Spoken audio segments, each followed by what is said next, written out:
Welcome to Astana Times Now. I'm your host Asel Stubaldna.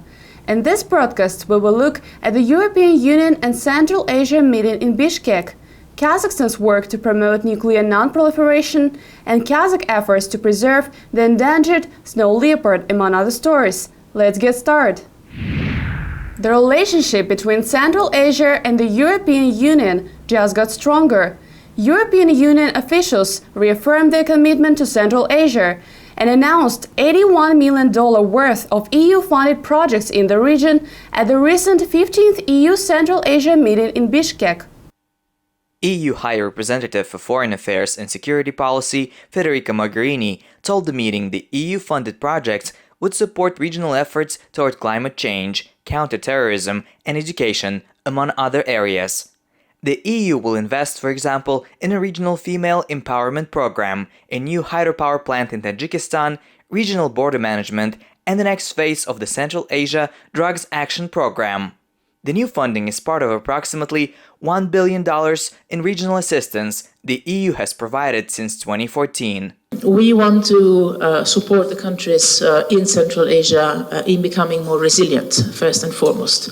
This means strengthening societies, independent media, opening space for civil society, reinforcing the rule of law and good governance, combating corruption, and empowering young people and women in particular. The EU is Kazakhstan's #1 trade and investment partner, with more than half of foreign trade occurring with EU member states.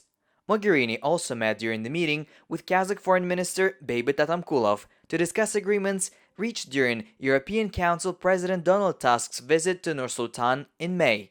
The Kazakh minister also awarded Mogherini the Dostik Award, Kazakhstan's highest award for foreign citizens who help strengthen peace and cooperation between nations.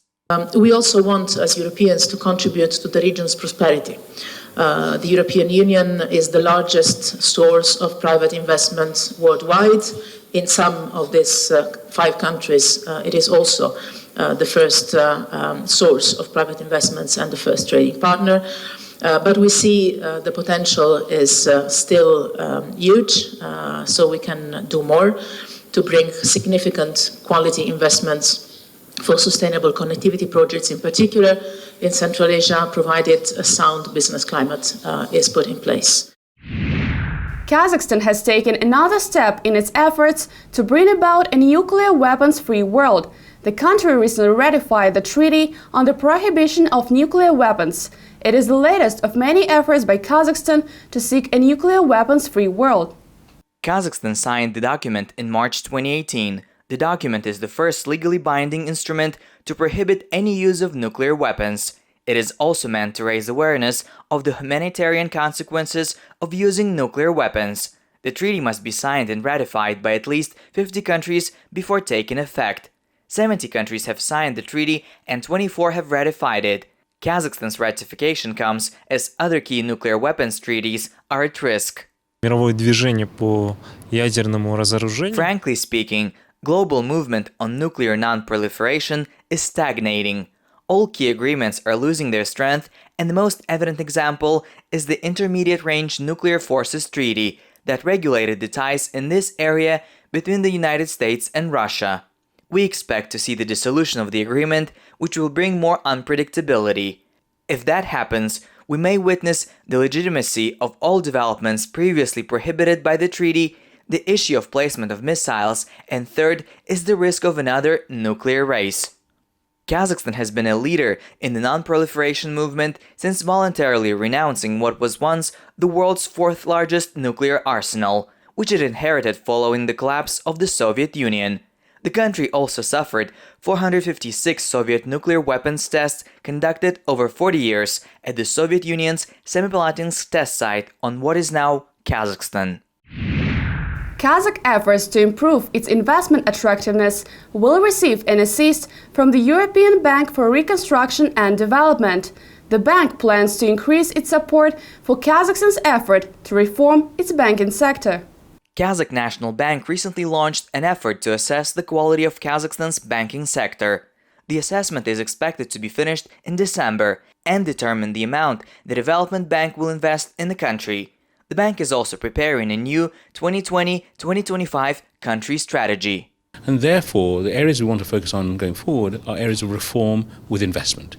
So privatization, PPPs, renewable energy. I mean, EBRD already is the biggest investor in the country in renewable energy. We've done 10 solar plant projects in Kazakhstan. In the last 6 months, we've had another 3 solar plants. So huge potential for that. So we see the development of Kazakhstan as very, very important, obviously for the people of Kazakhstan, but let's not forget also for the region, because this is one of the 2 largest economies in the region along with Uzbekistan, and Uzbekistan is opening up now. So the opportunities for a much more regional approach, with Kazakhstan at the heart of that regional approach, is there now, and we must seize it together with the new leadership. The World Bank is predicting dire consequences from global warming for Kazakhstan's grain harvests. The World Bank recently predicted that climate change will cut Kazakhstan's grain harvest by 37% by 2030 and 48% by 2050. The reductions will follow what World Bank experts believe will be significant temperature increases in Central Asia in the coming decades. Central Asia is ranked among the most climate-vulnerable regions and has seen an increase in temperatures, glacial melting, droughts, and floods. To mitigate the effects of climate change, the World Bank recommends countries modernize infrastructure, encourage energy efficiency, and practice more sustainable agriculture.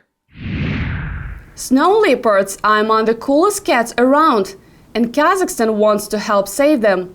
Only 4,000 of the endangered remain in the wild, and Kazakh capital recently hosted a Snow Leopard Foundation gathering of international scientists and experts to discuss securing the future for these majestic animals. Snow leopard are sparsely distributed across Kazakhstan, Kyrgyzstan, Uzbekistan, China, Russia, and 7 other area countries. And the Snow Leopard Foundation now seeks to unify the efforts of all snow leopard habitat countries. Основной темой конференции является... During the forum, we discussed 3 main subtopics, important and common aspects for all 12 countries' habitats of the snow leopard. These include transborder cooperation, a population estimation survey in each country. We present memorandum on transborder cooperation to all 12 countries. We hope it will be signed by all countries, and what each country is doing on its own will be unified. We also suggest to set up a single information center, and we suggest it will be in Kazakhstan. Also, we suggest to create a single genetic laboratory. A group of Kazakh scientists have also been working for the last year under the auspices of the foundation in the Ili-Alatau Mountains. They have been examining the snow leopard habitat and using camera trap surveys to learn more about these unique animals. Thank you for watching Astana Times Now. Stay tuned and we will see you next week with the latest in Kazakh news.